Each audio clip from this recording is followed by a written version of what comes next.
Hey everyone, this is Max Carroll, and I'm making another video. This one is actually different. It's gonna be a review, but not the kind of review that you would expect, because this is a dedication video to. This is a shout out to a close friend, SuperGodzilla1974. If you are watching this, this is the dedication video I told you about. Um, and Now, from the title of his channel, his favorite movie is, Godzilla vs. Mechagodzilla. His favorite game is Super Godzilla. So, I made two figures. One of whom I made a while back. The other I made quite recently. The figure I made a while back was using a hyper figure.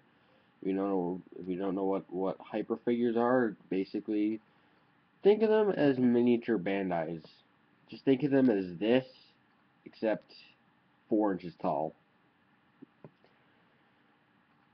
So yeah, this 2 inches smaller. Um. So yeah. So first of all, I'm gonna be showing off my custom hyper, or because I used the Shokugan reissue of it, my Super Godzilla. This is a stylized representation of how Super Godzilla looked in the 1993 uh, Super NES game Super Godzilla. I used my Shokogan Final Wars Godzilla because I thought that body would suit it well, and it does, in my opinion. Now, it's stylized in the meaning, it's pretty similar, but then again, it's radically different from how he looked in the game. Most of the design elements here have come from Space Godzilla. For instance, I did not give him the two side tusks. I probably will go back and update that. I gave him a horn, which got pretty damaged over time, but I'm going to leave it. It's got a tail spike, which is true to the game. Overall, everything else is the same. I painted the skin blue, which I think I did a good job on. The claws and toenails, they've kind of eroded, but I don't care. They look nice, I guess. The neck is painted gold. Chest is painted gold. And the spines are painted gold as well. He's got two crystal shoulders, which are lighter blue. That's what I was trying to go for. And he's also got that white orb on his chest, which actually was on the Super Godzilla design. Why did I not go for the full Super Godzilla approach? There would have been problems. A, the shoulder crystal or shoulder spikes on the actual Super Godzilla design, they were going out to the side and they weren't like protruding like these. And plus they were smaller and they would have had a better chance of breaking. And admittedly, these have broken before, but they haven't like shattered into millions of pieces. No, only the spikes themselves have fallen apart, or have fallen off of the shoulders. So I just glue them back on. I could not put on the knee spikes because same thing with the shoulder spikes; those would have fallen apart. Same with the tusks. Yeah. So I missed quite a bit of elements, but I do like this nonetheless. Articulation, if you have this or if you have the Shokogan or hyper figure, then you should know what the articulation is. Swivel arms, so he can whack stuff or whack other monsters. Legs, they can rotate 360, but I'm not going to. And because this is a hyper figure, the tail moves. I'm not going to move it 360. Though, because I don't want the tail crystal to be, shattered. Overall, I do like this figure. I wish I didn't stylize him the way I did, but I like it. Overall, I give this representation of Super Godzilla a 5 out of 5. Also, if you were wondering how, just to give you an idea about how tall a hyper figure is, yeah. I do have my Hyper Godzilla 02 sitting up there alongside Key, but I don't feel like getting him down right now. But yeah, I do like this a lot. But I do not prefer him over a Lego I made. Yes, I admittedly am a big fan of Legos. I have collected Legos all throughout my childhood, and I have a special love for them. Here is a figure I made recently, and I recently had to rebuild and modify because because an acquaintance of mine came over to my house during a visit. He lives in another state, and he broke it. So I had to rebuild it when I tried to rebuild in the original way. The end result was much better. Here is, doesn't look accurate, but here is Bagon, who, he is the final boss from Super Godzilla. Uh, this version is actually created and inspired by, well, me. This Bagon was actually given a different backstory. I actually tried this. His backstory was very closely, very much inspired by Deadzilla's Godzilla Forever: Rise of the Darkness.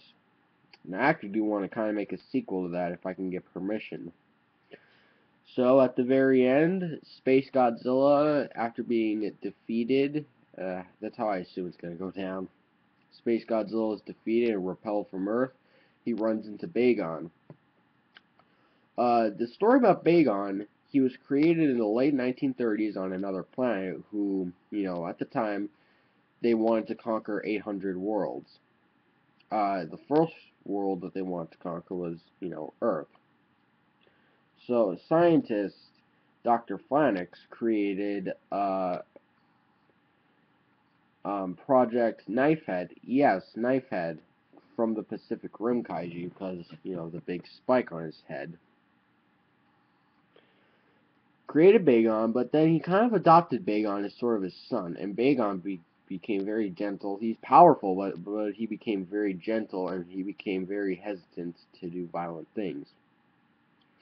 However, Phalanx's commander, General Ashdown, I know, I'll have to think of a better name than a human-esque name. Anyway, the general, he protested against this, and eventually, when Bagon was launched into space, he crash-landed on Earth, which is, his destination. Unfortunately, though, he crash-landed in the South Pole. He wasn't an Earth kaiju. In my origin, he was a space kaiju. He was an alien. He crash-landed in the South Pole, froze over in and this took place in 1938. Phalanx, there was a civil war, a small-scale civil war, not a large one, that ensued. And Phalanx was imprisoned by Ashdown. He was imprisoned for his incompetence solely by Ashdown, the king who assigned the government to create Bagon in order to conquer the 800 worlds that they had intended. They imprisoned Phalanx, and initially they were going to execute him because Ashdown strongly believed that he committed treason upon, the government of his race, the Orions. But he was left in prison for years until Bagon awoke. He briefly fought Space Godzilla in space, whooped Space Godzilla, and took control of him, returned to Earth, revived Scunner, nearly killed Godzilla and Godzilla Jr. and Gamera and Gigan until Godzilla derived energy from the darkness and became Super Godzilla, which, that was the only thing that could, make Godzilla strong enough to fight Bagon. And in the end, Bagon was exiled from Earth in the way Space Godzilla was. Space Godzilla would be killed, and Scunner would also be killed. So yeah, very, very, very in-depth story in my opinion. So Bagon was a space kaiju. He again was created from Yapul's DNA, granting him telepathic abilities. So in a way, like what Space Godzilla said in Rise of the Darkness, Chapter 3, you know, he and Godzilla are brothers. Well, in a way, Space Godzilla and Bagon, oh, yeah, the tail, not too sturdy. I'll have to fix it sometime, but, So in a way, Space Godzilla and Bagon are brothers, because, they share telepathic DNA, and Bagon, my version at least, he believes that, you know, if he and Space Godzilla, form their energies together, basically form their entities together, they will recreate Yapul, which is an ultra monster. But yeah, enough about backstory. Bagon, I do like the stylized representation. The tail, very nicely long and segmented. This came from Superheroes Dr. Octopus. See this spike on the end? Originally, this was actually Bagon's horn, which I put on. In case you couldn't tell already, Bagon was heavily inspired by, Destroya. In case you couldn't tell, because of the big wings. These are obviously these are from Batman and stuff, in case that wasn't terribly obvious. And, yeah, his arms are blue, identically, so it looks consistent. The head, it has a sawed-off sword, for the horn. It has an extra spike right here. This I got from Godzilla Neo. This is yellow spike. I used a yellow clip, which I think that these are kind of rare. And I put this in, and boom, he has a spike. And then I put an extra detail, just make it look nice. His legs are identically done. He has these two knee spikes. And yeah, he is actually much taller than SuperGodzilla. I don't know if you can tell, I'm holding them up at exact floor level. Hold on, I have to kind of fix Bagon. I kind of messed something up. Because the piece that's Bagon's, his chest and everything, it is kind of loose with the hinge, so just, do be mindful. Bagon, as you can see, he definitely is taller than SuperGodzilla, and I am holding them, how they would be standing on the floor. And that it actually is a pretty good size, because SuperGodzilla was definitely shorter than Bagon in the game, and in my Godzilla Rise of the Darkness sequel fanfiction. He definitely is shorter than Bagon. Articulation-wise, Bagon is actually packed in. I think it's almost comparable to NECA or... let me get it out. NECA or Monster Arts.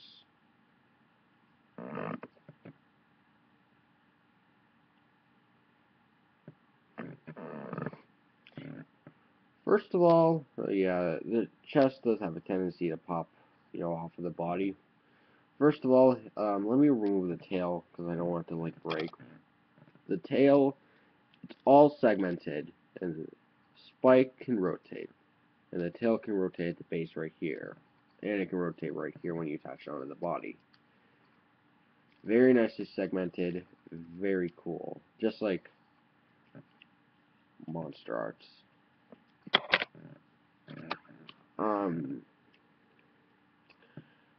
Let's move on to the main body. The head can move up and down.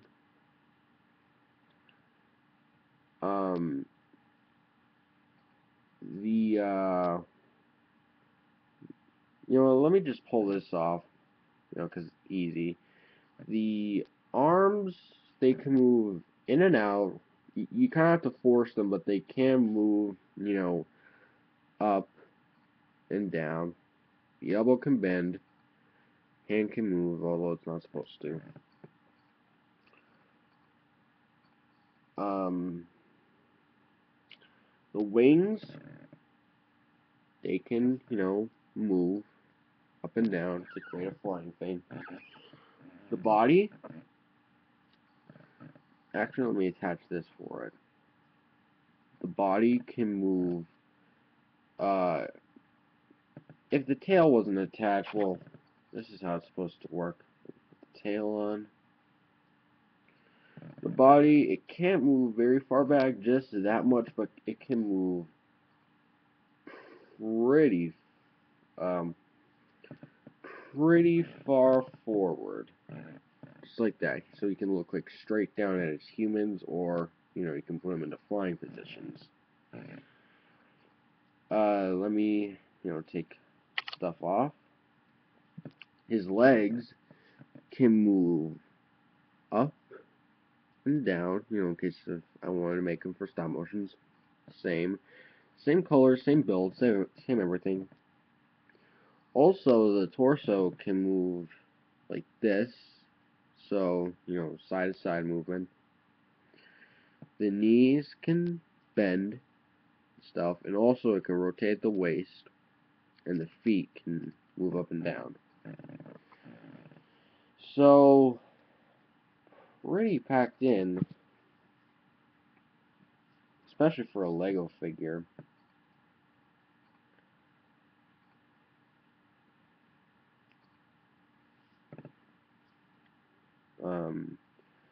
So yeah, this Bagon, I definitely am going to give it a 5 out of 5 because I worked pretty hard on it. Pretty big and pretty imposing kaiju. Actually, Key, who I have 2 of them up there, he's pretty tall. He is taller than both my regular Godzilla and Super Godzilla, but he's shorter, not by much though, but he is definitely shorter than Bagon, which is pretty cool. So yeah. Overall, Godzilla, Super Godzilla, Bagon, I give them both 5 out of 5. They are excellently in scale with each other. And yeah, this is once again a dedication video to SuperGodzilla1974. Unless if you're a close friend of mine, don't expect me to make shout out videos to you, because I'll give you a shout out and all, like if I know you in person and stuff, I will give you a shout out, or I'll give you maybe even a dedication video, but don't expect it if I don't know you in person. If you're a subscriber, don't expect it. If you're a random person who just happens to like me but didn't subscribe for some reason, don't expect it. I mean, this is something I'm only doing for close friends of mine, people I've met in person and stuff. So, don't expect it. Don't expect this to be like all the time. Oh, dude, can you give me a dedication video? No. No, I did this on my own time. This wasn't requested by SuperGodzilla1974. I did this on my own time because he's a good friend of mine. And yeah. Not even popular YouTubers, SuperGodzilla1973. Don't even expect me to give shoutouts to you guys. You're cool and all, but I don't know you in person, so yeah. Anyways, that's been my dedication video. Once again, shout out to SuperGodzilla1974. This is my dedication video exclusively to him. So, yeah. I'll talk to you guys later with my next toy review. Bye.